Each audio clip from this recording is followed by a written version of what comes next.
Assalamualaikum warahmatullahi wabarakatuh. Alhamdulillah, asyhadu an la ilaha illallah wahdahu la syarikalah, wa asyhadu anna Muhammadan abduhu wa rasuluh la nabiyya ba'dah. Allahumma salli wa sallim ala sayyidina Muhammadin wa ala alihi wa ashabihi wa man tabi'ahu ila yaumiddin, amma ba'd. Ibadallah, usikum wa iyaya bitaqwallah. Saudara-saudariku sekalian yang saya hormati, ketika selesai sholat kita lihat imam itu berbeda di antara satu masjid dengan masjid yang lain. Maksud saya, ada sebahagian imam setelah salam dia berpaling ke sebelah kanan. Ada pula yang langsung berpaling menghadap ke makmum. Ada juga yang tidak berpaling sama sekali. Apakah berpaling ini termasuk di antara hal yang dianjurkan atau tidak? Inilah yang kita bicarakan pada kesempatan ini. Mudah-mudahan dapat berjalan lancar dan bermanfaat. Di dalam kitab Fiqhus Sunnah, Syekh Sayyid Sabiq membuat satu judul khusus, Istihbabu inhirafil imam an yaminihi aw shimalihi ba'da salam thumma intiqalihi min musallahu.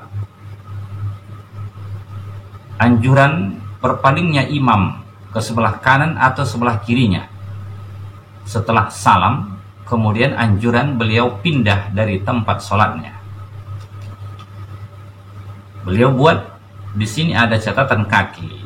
Wa ba'dal maghribi was subhi la yantaqilu hatta yaqula la ilaha illallah wahdahu la syarika lah. Lahul mulku wa lahul hamdu yuhyi wa yumitu wa huwa ala kulli syai'in qadir. Asyarat. Lianna al-fadilata al-murattabah ala al-fi'li muqayyadatun biqawliha qabla ayyuthniya rijlahu.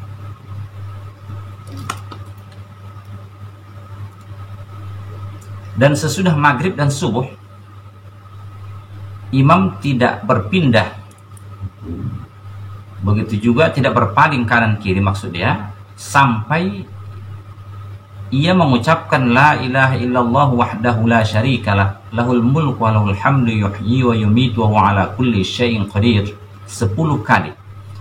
Karena fadilah atau kelebihan yang tersusun di atas perbuatan ini dikaitkan dengan ucapan qabla ayyusniya rijlahu, sebelum dia melipat kakinya. Biqaulihi qabla ayyusniya rijlahu, dengan ucapan sebelum dia melipat kakinya. Artinya di saat kakinya masih dalam posisi seperti tahiyat akhir, belum dirubah posisinya. Jadi menurut keterangan beliau, anjuran kepada imam untuk berpaling ke sebelah kanan atau ke sebelah kiri, atau mungkin menghadap makmum nanti, itu, saya ulangi, anjuran kepada imam untuk menghadap ke sebelah kanan atau sebelah kiri, beliau tidak menyebutkan di sini menghadap ke belakang langsung ke makmum, itu menurut beliau adalah pada sholat zuhur, asar, dan isya. Untuk maghrib dan subuh, menurut beliau berdasarkan hadis ini nanti adalah setelah membaca la ilaha illallah wahdahu la syarikalah, lahul mulku wa lahul hamdu yuhyi wa yumitu wa huwa ala kulli syai'in qadir 10 kali sesudah sholat maghrib dan subuh, sebelum melipat kakinya. Artinya masih dalam posisi seperti tahiyat akhir modelnya. Di antara cantuman hadis ini didapatkan di dalam Jami'ul Ahadits yang disusun oleh Jalaluddin As-Suyuti. Man qala qabla ayyan sarifa wa yuthniya rijlaihi min salatil maghrib was subhi la ilaha illallah wahdahu la syarikalah, lahul mulku wa lahul hamdu biyadihil khair yuhyi wa yumitu wa huwa ala kulli syai'in qadir 10 marrat kutiba lahu bi kulli wahidatin 10 hasanat wa muhiyat anhu 10 sayyi'at wa rufi'a lahu 10 darajat wa kanat hirzam min kulli makruhin wa hirzam minasyaitonir rajim wa la yahillu li dhanbin yudrikuhu illa syirk wa kana min afdhalin nas amalan illa rajulan yafduluhu biqaulin afdhala mimma qala. Barang siapa yang mengucapkan sebelum dia berpaling dan sebelum melipat kedua kakinya dari salat maghrib dan subuh, apa yang dia ucapkan? La ilaha illallah wahdahu la syarikalah, lahul mulku wa lahul hamdu, biyadihil khairu. Dalam hadis ini ada pakai biyadihil khair, di hadis lain tidak pakai biyadihil khair. Yuhyi wa yumitu wa huwa ala kulli syai'in qadir, 10 kali. Maka dicatat untuknya, untuk 1 kali yang dibacanya itu 10 kebaikan. Berarti 10 kali dibaca 100 kebaikan. Dan dihapus darinya 10 kesalahan. Berarti 10 kali dibaca 100 kesalahan. Dan diangkat baginya 10 derajat, 10 tingkat kemuliaan di sisi Allah. Kemudian itu menjadi benteng dari setiap hal yang tak disukainya. Dan menjadi benteng dari setan yang terkutuk. Dan dia tidak akan ditimpa oleh dosa kecuali dosa syirik. Artinya dosa-dosa lain dia akan terlepas berdasarkan hadis ini kecuali dosa yang dilakukan adalah dosa syirik. Kemudian dia termasuk di antara manusia yang paling afdol amalannya, kecuali seseorang yang melebihi dia dengan ucapan yang lebih afdol dari itu. Kalau dia mungkin hanya mengucapkan 10 kali, ada mungkin yang lebih 10 kali, atau mungkin dia ucapkan 10 kali tapi ada zikir lain yang dia tambah lagi setelah sholat dari yang ini. Hadis ini diriwayatkan oleh Imam Ahmad. Imam Al-Haythami mengatakan rijaluhu rijalus sahih wa Syahr bin Husib wa hadithu hasan. Hadis ini perawi-perawinya adalah orang-orang perawi yang hadis sahih. Selain Syahr bin Husib, dia hadisnya adalah hadis hasan. Saudara-saudara sekalian yang saya hormati, inilah dia penjelasan. Maka Syekh Sayyid Sabiq tadi mengatakan dalam kitabnya, disunatkan, dianjurkan bagi si imam setelah salam untuk berpaling ke kanan atau ke kiri setelah sholat, setelah salam, artinya setelah salam, kecuali pada sholat maghrib dan subuh. Kalau sholat maghrib dan subuh itu tunggu dulu dia membaca 10 kali la ilaha illallah wahdahu la syarikalah, lahul mulku wa lahul hamd, biyadil khair, yuhyi wa yumitu wa ala kulli syai'in qadir. Barulah dia berpaling ke kanan atau ke kiri.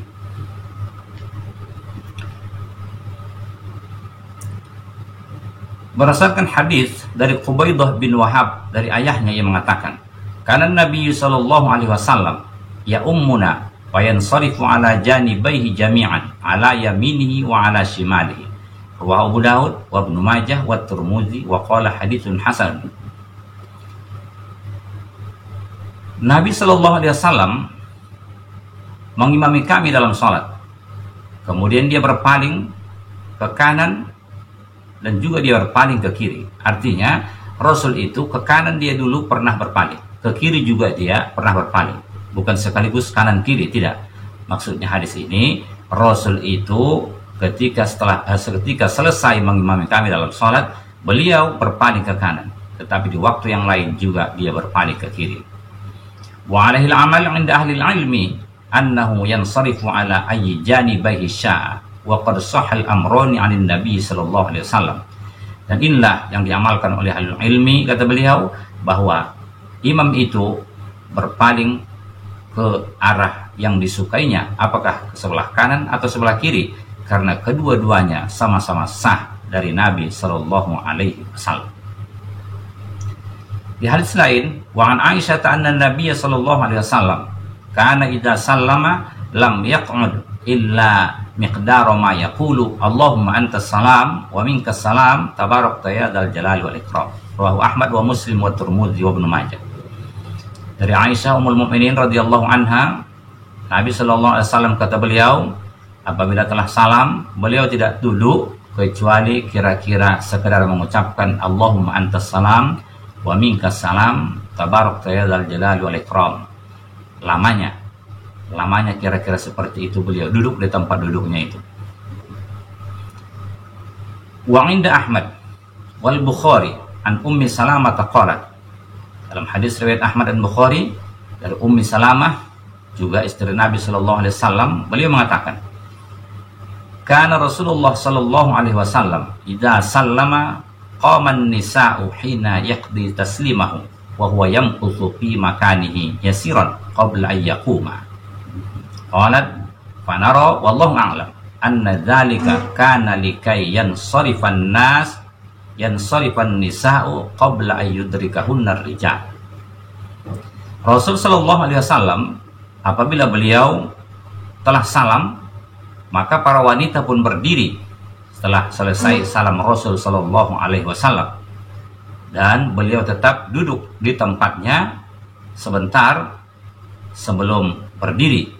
Kata Ummu Salamah, kami mengira, menurut pendapat kami, wallahu a'lam, kata beliau, anna dzalika, bahwa itu dilakukan Nabi supaya para wanita lebih dahulu keluar sebelum disusul oleh para lelaki. Jadi maksud beliau di sini, Rasul itu tidak lama tetap dalam duduknya setelah salam. Itu dilakukan beliau kira-kira sekedar mengucapkan Allahumma antas salam wa minkas salam tabarakta ya dzal jalali wal ikram. Perhitungan mereka itu dilakukan Nabi agar para wanita dan laki-laki tidak bertemu ketika keluar dari masjid. Jadi keluar dulu perempuan, setelah itu nanti barulah laki-laki keluar supaya tidak bertemu di pintu masjid. Saudara-saudara sekalian yang saya hormati,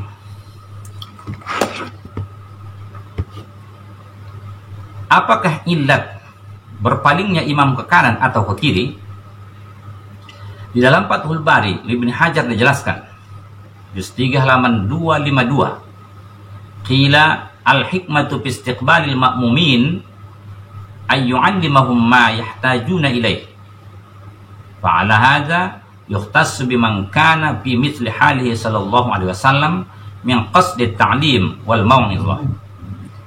Sebagian ulama mengatakan hikmah imam menghadap ke makmum setelah selesai sholat, langsung dia menghadap ke makmum. Nah, itu hikmahnya apa? Hikmahnya adalah agar dia dia ingin memberikan pelajaran kepada mereka tentang sesuatu yang mereka perlukan. Berdasarkan ini khusus kepada orang yang keadaannya seperti Nabi. Maksudnya, kalau imam yang menghadap langsung ke makmum seperti yang dilakukan sebagian saudara kita, menurut ini adalah ketika imam itu bermaksud mengajari makmum atau memberikan nasihat kepada makmum, memberikan informasi kepada mereka, maka imam tidak berpaling kanan atau kiri, tapi langsung menghadap ke makmum. Wa qila al-hikmatu fihi ta'rifud dakhil bi anna as-salata inqadat id law istamarra al-imam ala halihi la awhama annahu bitashahhud masalan. Kemudian sebagian ulama mengatakan hikmah beliau berpaling ke kanan atau ke kiri adalah untuk memberitahuan kepada orang yang masuk ke masjid bahwa sholat telah selesai. Karena apabila imam tetap menghadap seperti tadi dalam sholat, masih menghadap ke kiblat, maka akan terjadilah waham, keraguan bagi orang yang masuk bahwa imamnya mungkin masih dalam keadaan bertasyahud. Umpamanya itu keraguan. Wa qala Zain Ibnul Manbar, istidbarul imam al-ma'mumin innama huwa lihaqqil imamah. Kata beliau, imam membelakangi makmum itu hanya dilakukan karena hak sebagai imam. Kan tidak pantas kalau kita berkumpul membelakangi orang lain, tetapi pada saat itu imam dituntut memang menghadap kiblat. Nah, maka dia menghadap kiblat dan membelakangi makmum. Fa idzan qadatis shalah zala sababu, apabila salat telah selesai maka hilanglah sebab. Fastiqbaluhum hina idzin yarfa'ul khuyala wa tarafu' 'alal ma'mumin wallahu a'lam. Jadi imam menghadap kepada makmum pada saat itu menghilangkan kesombongan dan merasa tinggi diri terhadap makmum. Wallahu a'lam. Jadi kalau tadi Sayyid Sabiq tidak menyinggung kalau imam itu berpaling langsung menghadap ke makmum, dia hanya mengatakan di sana bahwa imam boleh memilih kanan atau kiri berdasarkan hadis-hadis yang ada. Di sini dijelaskan oleh para ulama, dicantumkan dalam Fathul Bari Ibnu Hajar, bahwa imam itu menghadap ke makmum langsung itu ketika ada keperluan, ada yang ingin disampaikan kepada makmum. Bila tidak, maka imam tidak menghadap ke makmum langsung, tapi ke kanan atau ke kiri. Kemudian kita lihat ke arah mana sebenarnya yang paling baik. Di dalam kitab Jami'ul Usul fi Ahaditsir Rasul, juz 6 halaman 257, disusun oleh Syekh Majduddin Abu Sa'adat, dijelaskan di sini dari Ismail bin Abdurrahman As-Sirri, qala sa'altu Anas bin Malik, aku bertanya kepada Anas bin Malik, kaifa ansarifu idza sallamtu an yamini aw an yasari. Aku bertanya kepada Malik, sahabat Nabi, bagaimana aku berpaling setelah aku salam, sebelah kanan atau sebelah kiri? Qala amma ana fa aktsaru ma ra'aitu an-nabiyya sallallahu alaihi wasallam yansarifu an yaminihi, akhrajahu Muslim wan Nasa'i. Adapun aku, kata Anas, yang paling banyak kulihat Rasul sallallahu alaihi wasallam beliau berpaling ke sebelah kanan. Jadi wajar saja barangkali kalau kita lihat banyak para imam kita apabila selesai sholat selalu menghadap ke sebelah kanan, walau satu-satu kita temukan langsung menghadap ke makmum. Jadi menurut keterangan Anas, yang paling banyak kulihat Rasul berpaling ke sebelah kanan setelah salam. Tetapi itu tidak menutup kemungkinan ke arah lain. Di dalam Sahih Al-Bukhari juz 3 halaman 358, Anil Aswad qala Abdullah la yaj'al ahadukum lisyaitani syai'an min salatihi yara anna haqqan alaihi alla yansarifa illa an yaminihi, laqad ra'aitu an-nabiyya sallallahu alaihi wasallam katsiran yansarifu an yasarihi. Beliau mengatakan, janganlah salah seorang di antara kamu memberikan bahagian sedikit pun dari salatnya kepada setan. Apa maksud beliau? Ketika seseorang berpendapat bahwa yang benar itu tidak boleh berpaling kecuali ke sebelah kanan. Sungguh, kata beliau, aku melihat Nabi Shallallahu Alaihi Wasallam sering menghadap ke sebelah kiri, berpaling ke sebelah kiri. Maksud dia tidak menyalahkan apa yang dikatakan Anas. Anas mengatakan bahwa yang paling sering kulihat, paling banyak Rasulullah menghadap ke sebelah kanan. Itu tidak disalahkan oleh beliau. Tapi kata beliau, jangan langsung menganggap hanya ke sebelah kanan yang boleh, ke sebelah kiri tidak. Ketika ada orang menganggap sebelah kanan saja yang boleh, sebelah kiri tidak, maka dia sudah salah paham, dan itu yang disukai setan. Maka ketika pendapatnya seperti itu, maka dia telah menjadikan sebagian salatnya untuk setan. Nah, itu maksud beliau. Bukan berarti tak boleh sebelah kanan. Dia tidak menyalahkan Anas, tapi jangan salah paham. Karena ternyata Nabi Shallallahu Alaihi Wasallam juga sering berpaling ke arah kiri. Inilah barangkali yang sangat jarang ditemukan. Bahkan saya sendiri pun belum pernah melihat ada imam setelah salam dia berpaling ke sebelah kiri. Yang selalu kita lihat dan kita buat adalah sebelah kanan. Namun karena sudah terbiasa sebelah kanan, barangkali ketika kita buat nanti ke arah kiri kita berpaling, mungkin akan ada tanggapan yang miring karena sudah terbiasa sebelah kanan. Padahal sebenarnya sebelah kiri juga Rasul Shallallahu Alaihi Wasallam sering berpaling ke arah kiri berdasarkan hadis yang diriwayatkan oleh Imam Al-Bukhari ini. Sebelah kiri, sebelah kanan sama-sama boleh saja. Saudara-saudara sekalian yang saya hormati, dalam Al-Imamah fis Shalah juz 2 halaman 68 oleh Sa'id bin Ali bin Wahb Al-Qahtani, beliau mengatakan, qala al-Imam An-Nawawi rahimahullah, Imam An-Nawawi rahimahullah mengatakan, wajhul jam'i bainahuma, Nah, beliau mengatakan cara menggabung dua hadis itu. Anas mengatakan banyak melihat Rasulullah berpaling ke sebelah kanan setelah salam. Kata Abdullah bin Mas'ud juga Rasulullah sering berpaling ke sebelah kiri. Menggabung dua hadis ini bagaimana?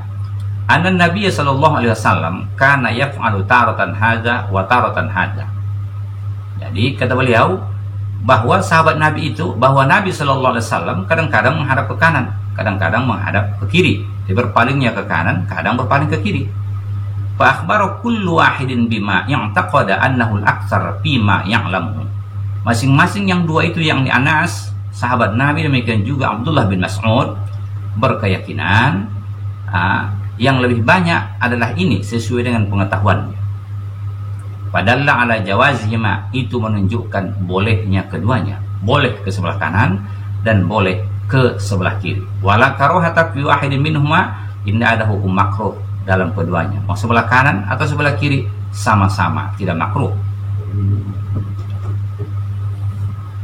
Kata Imam Nawawi selanjutnya, wa madhhabuna annahu la karohata fi wahidin minal amrayn. Dalam madhab kami, madhab Syafi'i, tidak makruh hukumnya untuk memilih satu di antara dua, berpaling ke sebelah kanan, berpaling sebelah kiri. Lakin yustahabbu ayyan sarifa fi jihati hajatihi, akan tetapi dianjurkan dia berpaling ke arah yang dihajatkannya. Mungkin saja ada hajat sebelah kiri, orang yang sebelah kiri silakan ke sebelah kiri, atau mungkin hajatnya ke sebelah kanan, silakan sebelah kanan. Apa maksud hajatnya di sini? Mungkin ada yang tidak bisa berzikir, tak paham zikir, dia berada di sebelah kiri, maka setelah salam dia berpaling sebelah kiri agar zikir yang sampaikan imam lebih jelas di telinga orang yang tidak paham tadi. Silakan kalau memang hajatnya seperti itu. Sawaun kanat an yaminihi aw shimalihi, apakah itu sebelah kanan atau sebelah kiri. Fa ini stawat al jihatani fil hajah wa adamaha fal aiman fal yaminu afdalu li umumil ahadits al musarrihah bi fadlil yamin bi babil makarim wa nahwiha. Kata beliau, kalau andaikan sama hajat terhadap hadap kanan atau kiri, atau tak ada hajat sama sekali untuk kedua kanan dan kiri itu, maka yang paling afdal dalam mazhab Syafi'i adalah ke arah kanan, karena umumnya hadis-hadis yang menjelaskan tentang kelebihan sebelah kanan dalam makarim, dalam bab al-makarim dan yang seumpamanya. Jadi maksudnya di sini dalam mazhab Syafi'i, kalau andaikan dia berhajat ke sebelah kiri, silakan sebelah kiri berpalingnya. Berhajat ke sebelah kanan, silakan sebelah kanan. Tapi kalau hajatnya sama atau tidak ada hajat sama sekali kanan kiri, maka yang paling afdal dalam mazhab Syafi'i adalah sebelah kanan, karena Nabi Shallallahu Alaihi Wasallam menyukai yang kanan selama itu memang bisa dilakukan. Maka dalam satu hadis Nabi Shallallahu Alaihi Wasallam dijelaskan berkenaan dengan masalah at-tayamun ini, dari Aisyah yang mengatakan, karena Rasulullah Shallallahu Alaihi Wasallam yuhibbut tayamun, ya'khudhu biyaminihi wa yu'ti biyaminihi wa yuhibbut tayamun fi jami'i umurihi. Rasul Shallallahu Alaihi Wasallam menyukai berkanan-kanan, membiasakan melakukan aktivitas dengan tangan kanan. Dia mengambil sesuatu dengan tangan kanan, dia memberikan sesuatu dengan tangan kanan. Dia menyukai yang kanan dan menjadikan saya ulangi, dia menyukai membiasakan yang kanan dalam segala urusannya. Hadis ini menurut Syekh Albani adalah hadis yang sahih. Saudara-saudari sekalian yang saya hormati, kemudian bagaimana saudara kita sebahagian ada yang menghadap ke belakang langsung? Adakah hadis tentang itu? Ada. Kita akan lihat ini sebagai perbandingan.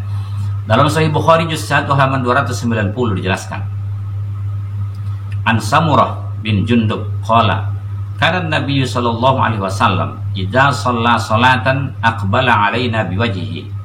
Nabi sallallahu alaihi wasallam dahulu apabila dia telah selesai mengerjakan satu salat, aqbala alaina biwajhihi, maka beliau menghadapkan wajahnya kepada kami.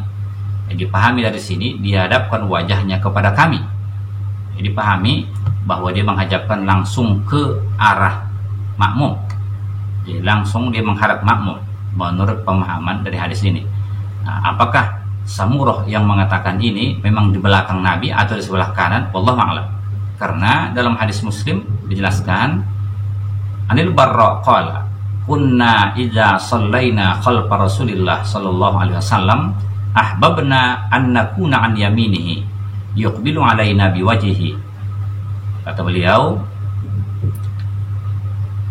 kami apabila salat di belakang Nabi sallallahu alaihi wasallam, kami suka berada di sebelah kanan Nabi. Beliau menghadapkan wajahnya kepada kami.